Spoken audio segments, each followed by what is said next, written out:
Good morning. Celkon mobile సమర్పిస్తున్న business breakfast షోకి స్వాగతం. ఏషియన్ మార్కెట్స్ లో ప్రస్తుతం మిక్స్డ్ ట్రెండ్ కనిపిస్తుంది. కొన్ని ఇండిసెస్ పాజిటివ్ గా, కొన్ని ఇండిసెస్ నెగిటివ్ గా కనిపిస్తున్నాయి. సో కొత్త వారం, కొత్త ట్రేడింగ్ వీక్ స్టార్ట్ అవుతుంది. కొంత పాజిటివ్ డేటాతో, కొంత పాజిటివ్ గ్లోబల్ లోకల్ క్యూస్ తో ఈ వారం ప్రారంభమవుతుందని చెప్పుకోవచ్చు. యూఎస్ లో బాండ్ ఈల్డ్స్ 2.3% నుంచి 2.15% కు తగ్గాయి. సో ఇది ఈక్విటీ మార్కెట్ సంబంధించిన కొంత అనుకూలమైన అంశం. సో డాలర్తో రూపాయి కూడా లాస్ట్ వీక్ లో కొంత కోలుకుంది. సో డాలర్తో రూపాయి కోలుకోవడం ఫారిన్ ఇన్స్టిట్యూషనల్ ఇన్వెస్టర్స్ సంబంధించి ఒక పాజిటివ్ అంశం. ఇది కూడా సానుకూలమైన క్యూగా మనం భావించవచ్చు ఈక్విటీ మార్కెట్ సంబంధించి. అలాగే మోడీ ప్రభుత్వానికి ఒక ఏడాది పూర్తయింది, 365 రోజులు పూర్తి చేసుకుంది లాస్ట్ సాటర్డేతో. సో కొన్ని పనులు సాధించగలిగినప్పటికీ కూడా ఇప్పటి మోడీ సర్కార్ కీలకమైన రిఫార్మ్ బిల్స్ విషయంలో మాత్రం సక్సెస్ సాధించలేకపోతుంది. ఇది మార్కెట్స్ సంబంధించి కొంత నెగిటివ్ అంశం. సో సెలాన్ ర్యాలీస్ మార్కెట్ మనం చూసాం గత కొన్ని వారాలుగా. అయితే లాస్ట్ 2 వీక్స్ మాత్రం పాజిటివ్గా క్లోజ్ అయ్యాయి. లాస్ట్ వీక్ నిఫ్టీ 0.9% లాభంతో క్లోజ్ అయింది. అలాగే అంత ముందు వారం కూడా లాభాలతోనే క్లోజ్ అయింది. సో 8350 రీసెంట్ హై ఏదైతే ఉందో అక్కడ కొంత రెసిస్టెన్స్ ఫేస్ చేస్తుంది. 8000 దగ్గర ఒక స్ట్రాంగ్ బాటమ్ ఫామ్ అయింది. సో ఈ రేంజ్లోనే ప్రస్తుతానికి నిఫ్టీ కదలాడుతోంది. సో కొంత బ్రేక్అవుట్ వస్తే తప్ప, అంటే positive side or negative side, ఒక 2-3 రోజులు ఏదైనా పాజిటివ్ న్యూస్ వస్తే మేబీ మనం 8400, 8500 లాంటి లెవెల్స్ని చూడొచ్చు. మేబీ అదే పద్ధతిలో ఏదైనా నెగిటివ్ న్యూస్ వస్తే 1-2 రోజులు వరుసగా, ఆ 2 రోజుల్లో మళ్ళీ తిరిగి మనం 8000 లెవెల్స్కి నిఫ్టీ వెళ్ళినా ఆశ్చర్యపోని అవసరం లేదు. సో ఇది ప్రస్తుతానికి మనకు కనిపిస్తున్న trend. So foreign institutional investors నుంచి నెట్ సెల్లింగ్ ఇందాక మనం అనుకున్నట్లు కొద్దిగా తగ్గుముఖం పెట్టింది. ఇది కొంత ఓట్ కలిగించే అంశం. లాస్ట్ ఫ్యూ డేస్ అంటే మే నెలలో ఎఫ్ఐలు సుమారుగా $1.19 బిలియన్ మనీని ఇండియన్ స్టాక్ మార్కెట్స్ నుంచి ఉపసంహరించుకున్నారు, అంటే అమ్మారు. సో ఇక్కడతో అయినా కొంత బ్రేక్ పడుతుంది సెల్లింగ్ అని ఆశిస్తున్నారు మార్కెట్స్లో. లాస్ట్ వీక్ ఎండ్లో మనకు వచ్చిన రిజల్ట్స్ కూడా కొంత పాజిటివ్గా వచ్చాయి. జైన్ ఇరిగేషన్ కావచ్చు, ఐనాక్స్ విండ్ కావచ్చు, టాటా కాఫీ కావచ్చు, కార్పొరేషన్ బ్యాంక్, ఇటువంటి బ్యాంక్స్ అని కూడా, బ్యాంక్స్ అండ్ కంపెనీస్ కూడా కొంత పాజిటివ్ రిజల్ట్స్ని ఇవ్వడం చూసాం మనం. ఇదే ట్రెండ్ కనుక కొనసాగితే మార్కెట్స్ దీన్ని పాజిటివ్గా తీసుకునే అవకాశం ఉంటుంది.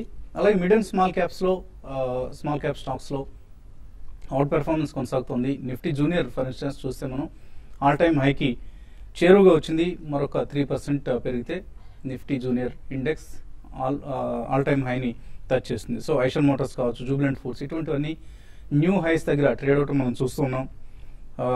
అయితే నిఫ్టీకి సంబంధించి మాత్రం ఒక లీడర్షిప్ సెక్టర్ దొరకడం లేదు. అది బ్యాంక్స్ కావచ్చు, ఐటీ కావచ్చు, లేదా ఇతరత్ర సెక్టర్స్ ఏవి కూడా ప్రస్తుతానికి లీడర్షిప్ వహించడం లేదు. ఇది నిఫ్టీని ముందుకు వెళ్ళనివని అంశంగా చెప్పుకోవచ్చు. బ్లూ చిప్స్లో డెలివరీ బేస్డ్ బయింగ్ కర్వ్ అయింది. సో మళ్ళీ బ్లూ చిప్ స్టాక్స్లో అది హెచ్డిఎఫ్సి లాంటి స్టాక్ అయినా, ఎల్ఎన్టీ అయినా, ఐసిఐసిఐ అయినా, యాక్సిస్ బ్యాంక్ అయినా, ఇటువంటి స్టాక్స్ అన్నింటిలో కూడా డెలివరీ బేస్డ్ బయింగ్ వస్తేనే నిఫ్టీలో మనం మరొక అప్సర్జ్ చూస్తాం, ర్యాలీ చూస్తాం. అప్పటి వరకు కూడా మార్కెట్స్లో lack of leadership, lack of delivery based buying, ఈ 2 అంశాలు మార్కెట్స్ను వెనక్కి లాగే అంశాలుగా మనం గుర్తుంచుకోవాలి. Of course by and declines, ఎందుకంటే ఇన్వెస్టర్స్ చేయాల్సిన పని అనేది సెలాన్ ర్యాలీస్ ఇప్పుడు అంత అనుకూలంగా లేని అంశం, ప్రత్యేకించి రిటైల్ ఇన్వెస్టర్స్కి. ట్రేడర్స్ అఫ్ కోర్స్ ఎప్పటికప్పుడు సెలాన్ ర్యాలీస్ పద్ధతిలో ముందుకు వెళ్ళొచ్చు. బట్ ఇన్వెస్టర్స్కి మాత్రం బాగా తగ్గిన కంపెనీస్ ప్రైసెస్, అలాగే రిజల్ట్స్ బాగా ఇచ్చిన కంపెనీస్, ఇటువంటి వాటిని సెలెక్ట్ చేసుకొని ముందుకు వెళ్లాల్సిన తరుణం ఇది. మార్కెట్స్ పరిస్థితి గురించి మాట్లాడేందుకు మనతో అనలిస్ట్ సిద్ధంగా ఉన్నారు. సో ఈ వారం ట్రెండ్ ఎలా కనిపిస్తుంది? లాస్ట్ వీక్ మనం పాజిటివ్గా క్లోజ్ అయింది, నిఫ్టీ సెన్సెక్స్ కూడా. లాస్ట్ వీక్ ట్రెండ్ కనుక మనం గమనిస్తే ప్రాబ్లీ అంతకుముందు వీక్ ఏదైతే మన రేంజ్ ఉందో 8355 అండ్ 7997, సో అదే రేంజ్ లో ట్రేడ్ అయ్యాం. మేబీ హైయర్ బాటమ్ ఫార్మేషన్ అని చెప్పొచ్చు మనం. 8089 last weeks bottom. So definitely I think కొద్ది కన్సాలిడేషన్ జోన్ ఉండేటట్టు కనిపిస్తుంది చార్ట్స్ ప్రకారం. సో 8355 ఏదైతే ఉందో లాస్ట్ 2 వీక్స్ హై, సో అది దాటితేనే ప్రాబ్లీ నెక్స్ట్ అప్ మూవ్ వచ్చే ఛాన్స్ ఉంది. So I think Nifty maybe ఇక్కడ నుంచి more consolidation in the range of 7950 and 8350 అని చెప్పుకోవచ్చు మనం. ఒకసారి మటుకు 8350 అబోవ్ క్లోజ్ అయ్యి మేబీ 1 or 2 days దానిపైన కనుక నిలబడితే ప్రాబ్లీ 8530 అండ్ 8540 ఏదైతే 50-day మూవింగ్ యావరేజ్ ఉందో అక్కడ దాకా వెళ్ళే అవకాశం ఉంది. సో ఈ స్టేజ్ లో ప్రాబ్లీ బై ఆన్ డిప్స్ అనే చెప్పొచ్చు for swing traders and short term traders. But మనకి 8205 ఒక కీలకమైన సపోర్ట్ ఉంది. సో అది కట్ అవుతే కనుక మేబీ లాంగ్ పొజిషన్స్ అన్వైండ్ చేయొచ్చు. అదేవిధంగా బ్యాంక్ నిఫ్టీ చూస్తే కనుక మనకి last day of the trading అంటే ఫ్రైడే రోజు మనకి about 20-day moving average close అవుతుంది చూసాం. సో ఇది ఇండికేషన్ కొంచెం బుల్లిష్ ఇండికేషన్స్ అని చెప్పుకోవచ్చు మనం. సో బ్యాంక్ నిఫ్టీ కొద్ది అవుట్ పర్ఫార్మ్ చేసే ఛాన్స్ ఉంది. సో ఈ స్టేజ్ లో 100 రూపీస్ డౌన్ సైడ్ రిస్క్ ఉంది. 18,183 క్లోజ్ అయింది bank Nifty. So 18,100 around stop loss పెట్టుకుని కాల్ ఆప్షన్స్ కనుక తీసుకుంటే మేబీ 18,500 to 18,700 దాకా వెళ్ళే అవకాశం ఉంది. First strictly 100 points stop loss పెట్టుకోవాలి మనం. బికాస్ మార్కెట్ ప్రాబ్లీ ఈ రేంజ్ లో చాలా మంది లాంగ్ పొజిషన్స్ ఉన్నారు మేబీ మార్కెట్ పడేటప్పుడు. సో పుల్ బ్యాక్స్ లో డెఫినెట్లీ వాళ్ళు కూడా సెల్ చేయడానికి వస్తారు. అదేవిధంగా కొన్ని ఇండివిజువల్ స్టాక్స్ ఏవైతే న్యూ హైస్ ఫామ్ అవుతున్నాయో ప్రాబలీ ఐషర్ మోటార్ లాంటిది, నీల్ కమల్ స్టాక్స్ లాంటిది డెఫినెట్లీ డౌన్వర్డ్ ర్యాలీస్ లో డౌన్వర్డ్ ఫాల్స్ లో అక్యుములేట్ చేసుకోమని చెప్తాను ఈ స్టేజ్ లో. ప్రాబ్లీ 5 to 7% ఇక్కడ నుంచి కరెక్షన్ వచ్చే అవకాశం ఉంది. So every dip should be bought in those kind of stocks. Trading కోసం ప్రాబ్లీ హెక్సావేర్ యాక్చువల్లీ మనకి 330 నుంచి 246 దాకా పడి ఒక కన్సల్టేషన్ జోన్ వచ్చి ఒక చిన్న బ్రేక్అవుట్ రావడం చూసాం మనం ఫ్రైడే రోజు, price volume breakout. So 266 current market price, 5 rupees stop loss అంటే 262 స్టాప్ లాస్ పెట్టుకుని లాంగ్ వెళ్తే కనుక 280 దాకా వెళ్ళే అవకాశం ఉంది. అదేవిధంగా బ్యాంకింగ్ స్పేస్ లో పిఎస్యూ స్పేస్ కొద్దిగా అవుట్ పర్ఫార్మ్ చేస్తుంది. అందులో SBI is outperforming very good. So strong chart pattern చూస్తున్నాం మనం. అది 200-day మూవింగ్ యావరేజ్ అబౌవ్ కూడా క్లోజ్ అయింది. సో ప్రాబ్లీ ఇది మనం లాంగ్ పొజిషన్ అటెంప్ట్ చేయొచ్చు. 287 current market price, 281 strictly stop loss పెట్టుకుంటే 304 దాకా వెళ్ళే అవకాశం ఉంది. మీరు ఎటువంటి సలహా ఇస్తారు షార్ట్ టర్మ్ ఇన్వెస్టర్స్ కావచ్చు, ట్రేడర్స్ కి? అంటే ఈవెన్ షార్ట్ టర్మ్ కి ప్లస్ ట్రేడింగ్ పరంగా కూడా కొంచెం బయింగ్ సైడ్ మార్కెట్స్ ఉండే అవకాశం ఎక్కువ ఉందండి. ఎందుకంటే లాస్ట్ 2 day ట్రేడింగ్ సెషన్ గా చూస్తే ఒక వోలటాలిటీ అనేది కొంచెం తగ్గింది. బట్ ఇంటర్డేలో జిగ్జాగ్ ఉన్నా కూడా మళ్ళీ ఎట్ ద ఎండ్ మనం చూస్తే మళ్ళీ ఇండెక్సెస్ అన్ని కూడా హైలో క్లోజ్ కావడం, తర్వాత మరీ ముఖ్యంగా ఇండెక్స్ పక్కన పెడితే స్టాక్స్ మాత్రం చాలా స్ట్రాంగ్ గా న్యూ ఇయర్స్ కి వస్తున్న స్టాక్స్ రీసెంట్ గా మంచి రిజల్ట్ అనౌన్స్ చేసిన కంపెనీస్ లిస్ట్ రోజు రోజుకి పెరుగుతుంది. కాబట్టి ఏంటంటే ఒక ఇండివిజువల్ స్టాక్స్ ఇక్కడ నుంచి బాగా పెరిగే అవకాశం ఉంది. అటువంటి స్టాక్స్ లో నేను ఇన్వెస్ట్ చేసుకోమంటాను. తర్వాత మార్కెట్స్ క్లోజర్ గా 8,400 ఆ లెవెల్కి వచ్చినప్పుడు మళ్ళీ నిఫ్టీలో సెల్ చేసుకోవచ్చు. బట్ ఇప్పుడైతే మాత్రం బై అండ్ డిప్స్ అని చెప్పొచ్చు. ఈవెన్ స్టాక్స్ తర్వాత ఇండెక్స్ కూడా లాంగ్ పొజిషన్ తీసుకోమంటాను. అట్ ద సేమ్ టైం కొంచెం కాషియస్ గా కూడా ఉండి స్టాప్ లాస్ పెట్టుకోమని చెప్తాను. ప్లస్ మార్కెట్ లో వోలటాలిటీ అనేది ఇంకా వోలటాలిటీ నెక్స్ట్ వచ్చే కొద్ది రోజుల్లో కూడా ఉంటుంది. బట్ ఎంత వోలటాలిటీ ఉన్నా కూడా పొజిషనల్ ట్రేడర్స్ పొజిషన్ తీసుకొని 1 or 2 days 3 days కి అట్లా పొజిషన్ తీసుకొని లాంగ్ పొజిషన్స్ ని హోల్డ్ చేయమంటాను. దీనిలో భాగంగా కొన్ని కంపెనీస్ అంటే ఐసిఐసిఐ బ్యాంక్ లాంటివి కొంచెం స్ట్రాంగ్ ఉండే అవకాశం ఉంది. ఈ రోజు ఇంటర్డే కోసం ఐసిఐసిఐ బ్యాంక్ ని బై చేసుకోమంటాను. 312 పైన ఉంటే అరౌండ్ 316 to 318 రూపీస్ దాకా రావడానికి అవకాశం ఉంది. తర్వాత మిడ్ క్యాప్ లో అపోలో టైర్స్ ఒకటి కొంచెం హై F&O లో కొంత వాల్యూమ్ జరుగుతుంది. ఇది ఫ్యూచర్స్ లో బై చేసి పొజిషనల్ ట్రేడర్స్ అరౌండ్ 184 దాకా రావచ్చు. 1 or 2 days కోసం అపోలో టైర్స్ ని బై చేయమంటాను. 166 దగ్గర స్టాప్ లాస్ పెట్టుకోమంటాను. తర్వాత OBC oriental bank of commerce ఒకటి ప్రైస్ వాల్యూమ్ తర్వాత హై ఈవెన్ పర్సంటేజ్ పరంగా కూడా చూస్తే లాస్ట్ వీక్ 10% దాకా లో నుంచి రికవరీ చూసాము. ఇది కరెంట్ లెవెల్స్ నుంచి 220 దాకా పెరగవచ్చు. ఇది ఇంటర్డే కోసం తీసుకోవచ్చు. తర్వాత ఈవెన్ పొజిషన్ ట్రేడర్స్ 235 టార్గెట్ పెట్టుకొని బై చేయమంటాను. బ్యాంక్ నిఫ్టీ విషయానికి వస్తే 18,200 అనేది హ్యూజ్ రెసిస్టెన్స్ ఫేస్ చేసే అవకాశం ఉంది. మనకి లాస్ట్ ట్రేడింగ్ సెషన్ లో దాని అబౌవ్ ట్రేడ్ అయినా కూడా మళ్ళీ క్లోజింగ్ బేసిస్ లో 8,200 బిలో వచ్చింది. కాబట్టి 8,200 పైన సస్టైన్ కాగలిగితే 8,450 and 600 దాకా పెరిగే అవకాశం ఉంది. బట్ ఓవరాల్ ట్రెండ్ పరంగా చెప్పాలంటే స్టాక్స్ కొంచెం పెరిగే అవకాశం ఎక్కువ ఉంది. మిడ్ క్యాప్ స్టాక్స్ ఇండెక్స్ కన్నా ఎక్కువ పెరిగే అవకాశం ఉంటుంది. వాటిలో పొజిషన్ తీసుకోమని చెప్తాను. కాలర్స్ లైన్ ఉన్నారు. ఫస్ట్ కాలర్ ఖమ్మం నుంచి రాంబాబు. Hello, good morning. అలా చూడండి గుడ్ మార్నింగ్ సార్. నా దగ్గర ఏరీస్ ఆగ్రోను ఎన్సీఎల్ ఇండస్ట్రీస్ అండి, 2 ఉన్నాయి. రాజేంద్ర గారిని టెక్నికల్ గా ఎలా ఉన్నాయి చెప్తారా sir? NCL industries and Aries agro. Aries agro చూస్తే కనుక లాస్ట్ 4 months ఒక కరెక్షన్ మోడ్ లో ఉందండి. ఇది దీని life time high 204. So 3 months back మనం చూస్తే 164 వచ్చి ఇప్పుడు ఒక చిన్న కరెక్షన్ మోడ్ లో ఉంది. So stock around 200-day moving average ఏదైతే 111, 112 ఉందో దాని కింద క్లోజ్ అవుతుంది. సో ప్రాబలీ ఐ థింక్ మీరు హోల్డింగ్ ఉంటే కనుక మేబీ 96 స్టాప్ లాస్ పెట్టుకుని హోల్డ్ చేయొచ్చు. సో పుల్ బ్యాక్ కూడా చూస్తే కనుక 118 to 120 దాకా వచ్చే అవకాశం ఉంది. So net on net maybe trading range 134 and 95 దాకా అవకాశం ఉంది. ఈ స్టేజ్ లో ఐ థింక్ బయింగ్ కే ఎక్కువ ప్రిఫరెన్స్ ఇవ్వచ్చు with 96 as stop loss. NCL industries పరిస్థితి. ఎన్సీఎల్ ఐ థింక్ పెద్ద చార్ట్ ప్యాటర్న్స్ లో I think it's not doing great అండి. సో ప్రాబ్లీ మీరు దీనిలో షిఫ్ట్ అయ్యి హైడెల్బర్గ్ లాంటి ఇట్లాంటి సిమెంట్ స్పేస్ లో mid cap cement stocks you can shift. తర్వాత కలర్ సురేష్ పశ్చిమ బెంగాల్ నుంచి. హలో హలో అడగండి Suresh. Sir Filatex Fashions fundamentals ఎలా ఉన్నాయి సార్? తర్వాత కేసీ ఇంటర్నేషనల్ 100 రూపీస్ ఉన్నాయి, హోల్డ్ చేయమంటారా సెల్ చేయమంటారా? ఫస్ట్ స్టాక్ ఏదన్నారు? Filatex fashion and KC international రెండు ఫండమెంటల్స్. మీరు చెప్తున్న ఫస్ట్ స్టాక్ పేరు స్పష్టంగా వినపట్లేదండి. కేసీ ఇంటర్నేషనల్ ఒకటండి, కేసీ ఇంటర్నేషనల్ ఫండమెంటల్స్ గురించి అడిగారండి. ఇది చాలా స్ట్రాంగ్ ఫండమెంటల్స్ ఉన్న కంపెనీ, ప్లస్ ఫండమెంటల్స్ ఇంప్రూవ్ అవుతున్నాయి. మరి ముఖ్యంగా లాస్ట్ 2-3 క్వార్టర్లో ఏదంటే ప్రాఫిట్ మార్జిన్ అనేది పెరుగుతుంది.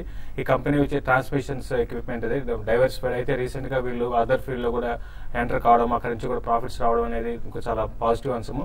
ఓవరాల్ గా మనకి లాస్ట్ వీక్ లో రిజల్ట్ కూడా వచ్చాయి. రిజల్ట్ కూడా ప్రాఫిట్ మార్జిన్స్ బాగా పెరిగాయండి. 1500 crores టర్న్ ఓవర్ మీద పర్ క్వార్టర్ ఇన్ని రోజులు మార్జిన్స్ తక్కువ ఉండేవి. నెక్స్ట్ 2-3 క్వార్టర్ కూడా మార్జిన్స్ పెరిగే అవకాశం ఉంది. కాబట్టి ఫండమెంటల్ స్ట్రాంగ్ ఉంది. మీరు ఎవరీ డిపోలో మీరు దీనిపై లాంగ్ టర్మ్ కోసం బై చేసుకోమని చెప్తానండి. ఫిలాటెక్స్ ఫ్యాషన్స్ ఇది మీరు అడుగుతున్న కంపెనీ అనుకుంటా అండి. చిన్న కంపెనీ, పెద్దగా ఎటువంటి ప్రత్యేకత లేని కంపెనీ. అండ్ ఆ మధ్య కాలం వరకు అసలు ఇది ట్రేడ్ కూడా కాని స్టాక్. ఇది ఈ మధ్య 2% మొన్న పెరిగినట్లు కనిపిస్తుంది లాస్ట్ ట్రేడింగ్ సెషన్లో. సో స్పెక్యులేషన్ ఎక్కువగా ఉందండి ఇందులో. ఫండమెంటలీ జీరో, అంతకుముందు నష్టాల్లో ఉన్న కంపెనీ కూడా ఇది. సో ఇటువంటి కంపెనీస్ని రిస్క్ టేకింగ్ ఎబిలిటీ ఉంటే తీసుకోండి, అదర్వైజ్ అవాయిడ్ చేయండి. సేఫ్ బెట్స్ చాలా ఉన్నాయి మార్కెట్స్లో. రిస్క్ రివార్డ్ రేషియో ఎక్కువ ఉన్న స్టాక్స్ కూడా ఇంకా చాలా అందుబాటులో ఉన్నాయి. సో ఫిలాటెక్స్ ఫ్యాషన్స్ని తర్వాత కాలర్ లైన్లో ఉన్నారు, కృష్ణా జిల్లా నుంచి రమ. హలో హలో అడగండి రమ. నమస్తే అండి. ఉత్తరాంధ్రలో చంబల్ ఫర్టిలైజర్స్ ఉన్నాయండి 60-65లో. వీటి నుంచి వేరే దేంట్లో కన్నా షిఫ్ట్ అవ్వమంటారా? హుషారాగ్రో అండ్ చంబల్.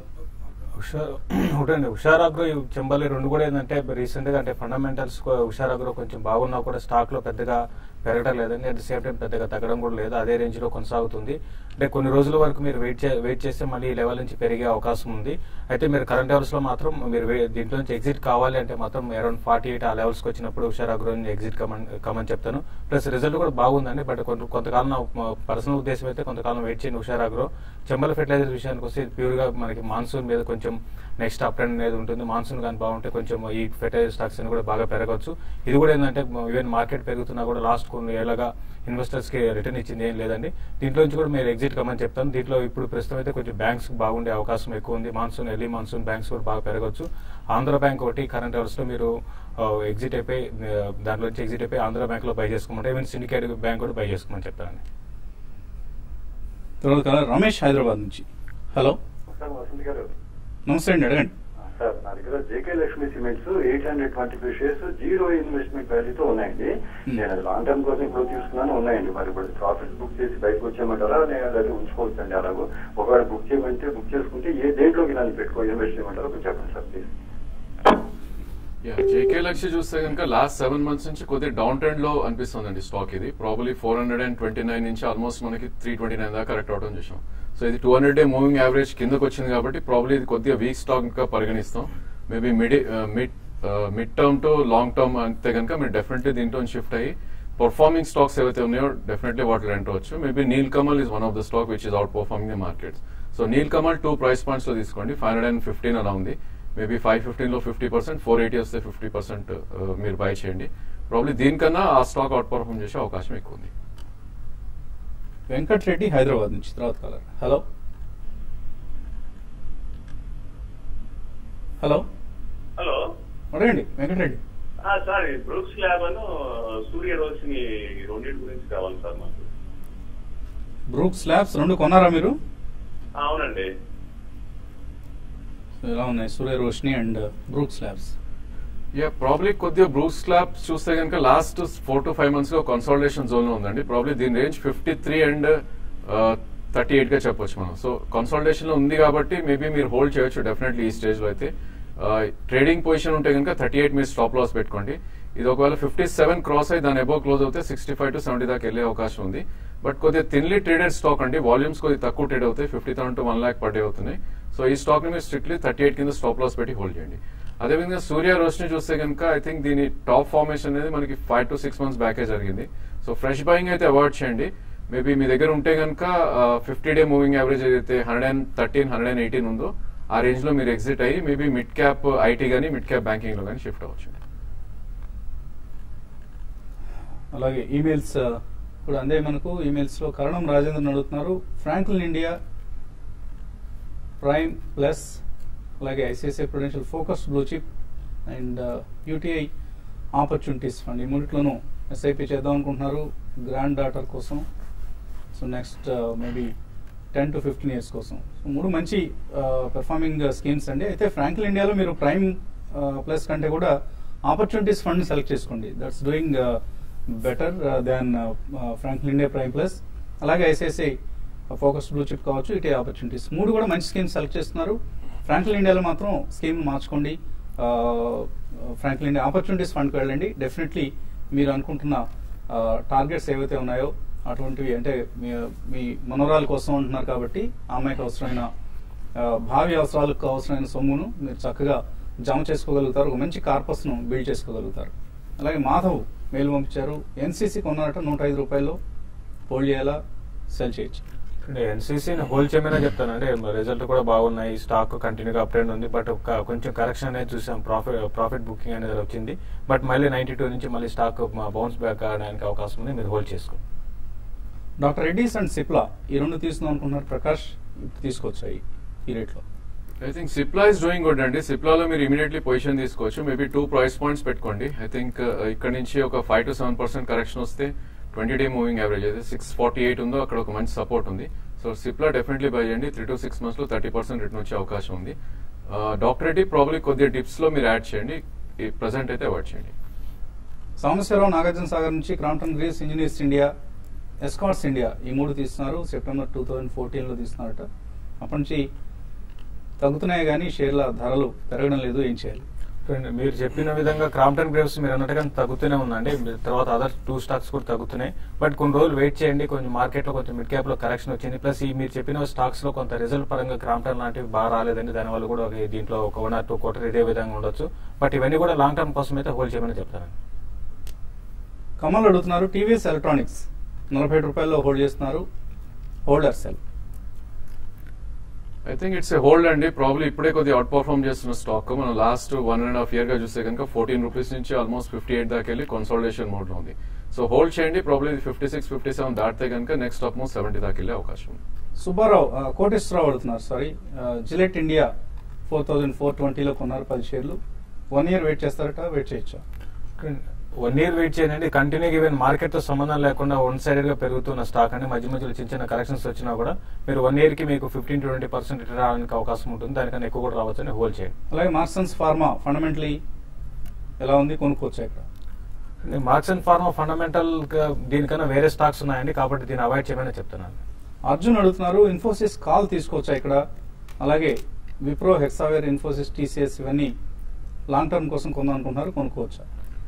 కాల్ అయితే అవాయిడ్ చేయండి. ఇన్ఫోసిస్ లో ఈవెంట్ కూడా ఏం లేదు. బేసికలీ ఐ థింక్ దానిలో రిజల్ట్స్ కూడా బయట వచ్చేయడం జరిగింది. సో డెఫినెట్లీ అవాయిడ్ చేయండి. హెక్సావేర్ ఇస్ లుకింగ్ గుడ్ అండి. ప్రాబ్లీ 2 to 3 price points లో ఎక్కడ చేయండి. మీరు ఒకవేళ 6 months to 1 year హోల్డ్ చేస్తే కనుక 350 దాకా వెళ్ళే అవకాశం ఉంది. కరెంట్లీ 266 ఉంది, మేబీ 240 దాకా మళ్ళీ వచ్చే అవకాశం ఉంది. 2 price points లో పర్చేస్ చేయండి. సునీత అడుగుతున్నారు, హెచ్డిఐఎల్ 119లో, ఎన్సీసీ ఆఫ్ కోర్స్ 105లో కొన్నారట, ఇంట్రాడే లెవెల్స్ చెప్పమంటున్నారు. హెచ్డిఎల్ ఇంట్రాడే అంటే లాస్ట్ ట్రేడింగ్ సెషన్ లో మనం చూసామండి, 14% దాకా పడి మళ్ళీ ఇమీడియట్ గా బౌన్స్ బ్యాక్ అయిపోయింది. రిజల్ట్ బాగా రాలేదు. బట్ ఈ లెవెల్లో కొంచెం ఆగొచ్చు. మీరు చూడండి 108 పైన సస్టైన్ కాగలిగితే 112 దాకా రావచ్చు. బట్ ఈ రోజు కొంచెం వీక్ గానే ఉండే అవకాశం ఉంది. ఎన్సీసీని ఆల్రెడీ చెప్పడం జరిగిందని మీరు ఇన్వెస్ట్మెంట్ కోసం హోల్డ్ చేసుకోవచ్చు. హెచ్డిఎఫ్సి మే ఫ్యూచర్స్ తీస్తున్నారు 10లో 110 రూపాయల్లో. నివాస్ ఎలా ఉంటుంది ఇది? Probably good. ఐ మీన్ మంచి బై అండి మీది. బేసికలీ ఆల్మోస్ట్ మనది 200-day మూవింగ్ యావరేజ్ టచ్ అయ్యి ఇప్పుడు ఒక అప్ మూవ్ రావడం చూస్తున్నాం. సో 1234 కరెంట్ మార్కెట్ ప్రైస్ ఉంది, హోల్డ్ చేయండి. మేబీ 1252 to 1260 దగ్గర రెసిస్టెన్స్ వచ్చే అవకాశం ఉంది, అక్కడ మీరు సెల్ చేయండి. ఏషియన్ పెయింట్స్ కొనుక్కోవచ్చా ఇక్కడ? వసుంధర అడుగుతున్నారు లాంగ్ టర్మ్ కోసం. ఇప్పుడు ఏషియన్ పెయింట్స్ మీరు లాంగ్ టర్మ్ కోసం అయితే మీరు చేయొచ్చండి, బై చేయొచ్చు. ఎందుకంటే రీసెంట్ గా ఒక కరెక్షన్ తర్వాత మళ్ళీ లాస్ట్ వీక్ లో కొంచెం అప్ ట్రెండ్ వచ్చింది. దీంట్లో కరెక్షన్ కూడా అంటే ఇక్కడ నుంచి పెద్దగా ఉండకపోవచ్చు, ఆల్రెడీ కరెక్షన్ అయిపోయింది కాబట్టి మీరు కొనుక్కోవచ్చు అండి. రాజ్యలక్ష్మి అడుగుతున్నారు, లుపిన్ లాంగ్ టర్మ్ కోసం ఈ రేట్లో తీసుకోవచ్చు. లుపిన్ విషయానికి కోసం మన రిజల్ట్ బట్ బాగా డిసప్పాయింట్ చేసాయి. దానివల్ల స్టాక్ 2200 నుంచి 600 దాకా వచ్చింది. ఇంకొంచెం కరెక్షన్ రావచ్చు, బట్ మీరు లాంగ్ టర్మ్ కోసం అంటున్నారు కాబట్టి కొనుక్కోవచ్చు. ట్రేడింగ్ అకౌంట్ ఓపెన్ చేద్దాం అనుకుంటున్నారు ఆనంద్, ఎటువంటి సలహా ఇస్తారు ఆయనకి?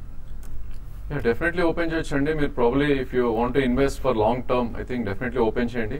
మీ బ్యాంకర్ ఎవరైతే ఉన్నారో ప్రాబ్లీ వాళ్ళ దగ్గర ట్రేడింగ్ అకౌంట్ కూడా ఓపెన్ చేసే అవకాశం ఉంటుంది. డెఫినెట్లీ ఓపెన్ చేసి ప్రాబ్లీ స్లోగా ఇన్వెస్ట్ చేయండి మీరు మార్కెట్స్లో. సో మీరు ట్రేడింగ్ కోసమా, ఇన్వెస్ట్మెంట్ కోసమా, ఎటువంటి ఉద్దేశంతో అన్నది ఇందులో మెన్షన్ చేయలేదు మెయిల్లో. డీటెయిల్డ్గా మెయిల్ ఇస్తే దానికి తగిన సలహా ఇచ్చే ప్రయత్నం చేస్తాం. ఇది ఇవాల్టి Celkon mobiles business breakfast show. మధ్యాహ్నం స్మార్ట్ ఇన్వెస్ట్లో మళ్ళీ కలుద్దాం.